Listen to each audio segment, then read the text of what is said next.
There's a lake in New Mexico that is now more than 90% gone. You can stand at its edge and not see a single drop of water.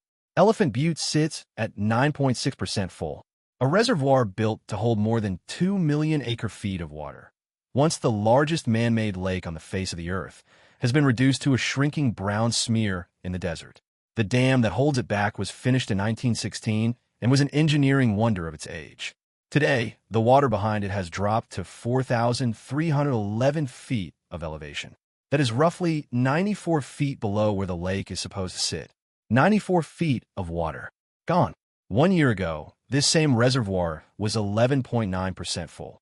In 12 months, it has lost almost 45,000 acre-feet, and the bottom is now visible across miles of cracked, sun-baked clay that has not seen sunlight in over a century.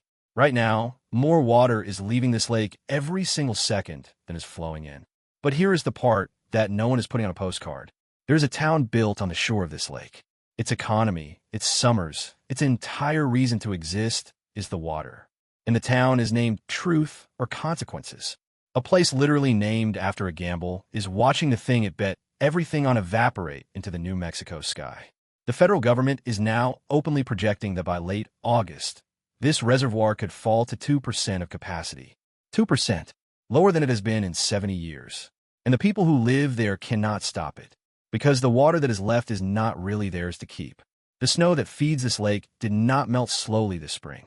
It melted earlier than any spring on record, and it was gone before the gates could catch it. That is the detail that changes everything. Most people assume a reservoir dries up because it stops raining. That is not what is happening here. The mountains did get snow this year. Not much, but some. The problem is when it left. By the middle of April, the snowpack in the Rio Chama Basin was sitting at 4% of average. The Rio Grande headwaters at 13%. The Jemez Mountains had already melted out completely. The snow ran off so fast and so early that the river meant to carry it south to Elephant Butte never got the chance. The water peaked and vanished before anyone could store it. By March 27th, a stretch of the Rio Grande near Santa Ana went dry. That is the earliest that reach has gone dry in 30 years. Now hold that thought, because it gets worse. A reservoir like Elephant Butte is not deep and narrow. It is wide and shallow, spread thin across the desert floor. And a wide, shallow lake under the New Mexico sun is the most efficient evaporation machine you could design. The less water there is, the larger the share of it that simply lifts into the air and disappears. So the lake is losing water from the top to the sky, while the river that should refill it from the north arrives early and empty. Carolyn Donnelly is the water operations supervisor for the Bureau of Reclamation in Albuquerque. Her words, "We're going into our third year of very low flows, at least in the northern part of the state. 3 dry years in a row, 2024, 2025, and now 2026. When asked how low it could go, she said the projection of 2% by August is what we are predicting based on a poor monsoon season. And there's a third pressure most people never see. The Rio Grande does not flow untouched from the mountains to Elephant Butte. It is tapped the whole way down. Colorado farmers began diverting from the river in the middle of March. New Mexico irrigation started in late March. So by the time the early snowmelt was racing south, the straws were already in the river ahead of it. The water that should have built up behind the dam was being pulled out for fields hundreds of miles upstream before it ever arrived. Early snow, a shallow lake bleeding to the sky, a river drained from above. 3 forces pulling in the same direction. And all 3 got worse this year at once. Now zoom out to the whole picture. Follow the Rio Grande south from the mountains of southern Colorado, past Albuquerque, past Socorro, and there in the desert north of Truth or Consequences, the river was meant to pool into an inland sea. When the dam was finished in 1916, this was the largest reservoir on the planet. A man-made lake in the desert big enough to hold over 2 million acre-feet. Now zoom in. The water has pulled back from the shoreline by hundreds of yards. Boat ramps that once touched the water now end in dry dirt. The marinas sit on cracked mud, and the dam itself stands more than 90 feet above the surface of the water it is supposed to be holding back. A wall built for a lake that is no longer there. Here is the first thing that should not be possible. This is a reservoir engineered to survive drought. That was the entire point of building it. The Rio Grande project was designed to bank water in the wet years and release it in the dry ones. It is the safety net, and the safety net is now 9.6% full. Here is the second break. You would think 3 bad years could be erased by one good one. One big snow year, one strong monsoon, and the lake comes back. It will not. Donnelly was blunt. There is no additional reservoir storage upstream. There is no backup tank. The water that is gone is gone. Here is the third break, and this is the one that stops people cold. The last time Elephant Butte got this low was 1954, more than 70 years ago, in the depths of one of the worst droughts in New Mexico history. The projections for this August would put us within reach of that historic floor. We're not comparing this to a bad recent year. We are comparing it to the worst year anyone alive can remember. But even as the lake empties, the dam cannot simply hold what is left and wait for rain. Over the Memorial Day weekend, roughly 750 cubic feet per second were leaving the dam, while only about 50 cubic feet per second were flowing in. 15 times more water going out than coming in. Why? Because that water is owed. Downstream of this lake are the farms of southern New Mexico, the city of Las Cruces, and across the state line, El Paso, Texas, a city of nearly 700,000 people that drinks from this river every summer. And it does not stop at the border. Under a treaty signed in 1906, the United States is legally obligated to deliver 60,000 acre-feet of Rio Grande water every year to Mexico. A river that can no longer fill its own lake is still under a 120-year-old international obligation to keep flowing into another country. The legal machinery to ration an entire international river was written into that agreement before this dam was even finished. The men who built Elephant Butte already knew the day might come when there was not enough to go around. That day is arriving. The farmers who live right beside the lake are not the ones who get to keep its water. The Elephant Butte Irrigation District delivers water to more than 90,000 acres of New Mexico farmland, much of it around the town of Hatch, the self-proclaimed chili capital of the world. In a normal year, a farmer there can expect a full allotment of around 3 feet of water spread across every acre. This year, the allotment has collapsed to roughly 4 inches. 4 inches? For a chili farmer, that is the difference between a crop and a dust field. And here is the cruelty in it.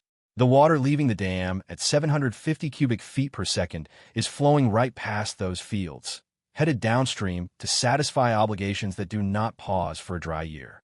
The men and women who can see the lake from their porch are rationed to 4 inches while the gates run wide open to deliver water 200 miles south.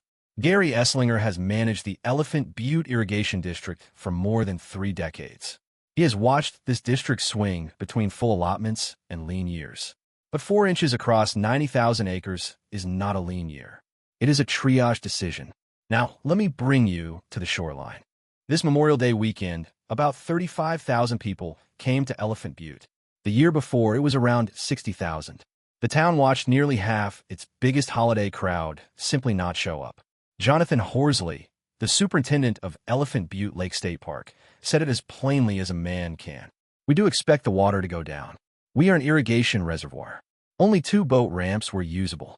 Park crews had to rescue about 20 boats on 20 separate occasions, after people had driven out across what looked like open water and run aground on a mud flat that used to be 40 feet underwater.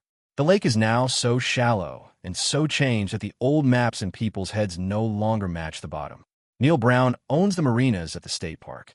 When the water drops, the boats have to be towed out into a channel that shrinks by the week. The docks chase the water line downhill. And every business whose name has the word lake in it has to explain to a customer why the lake is a quarter mile away. Here is the part that is not making headlines.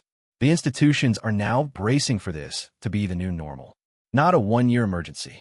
In May of this year, the United States Supreme Court approved a long-fought settlement over the Rio Grande, ending a legal battle between New Mexico, Texas, and Colorado that had run for more than a decade.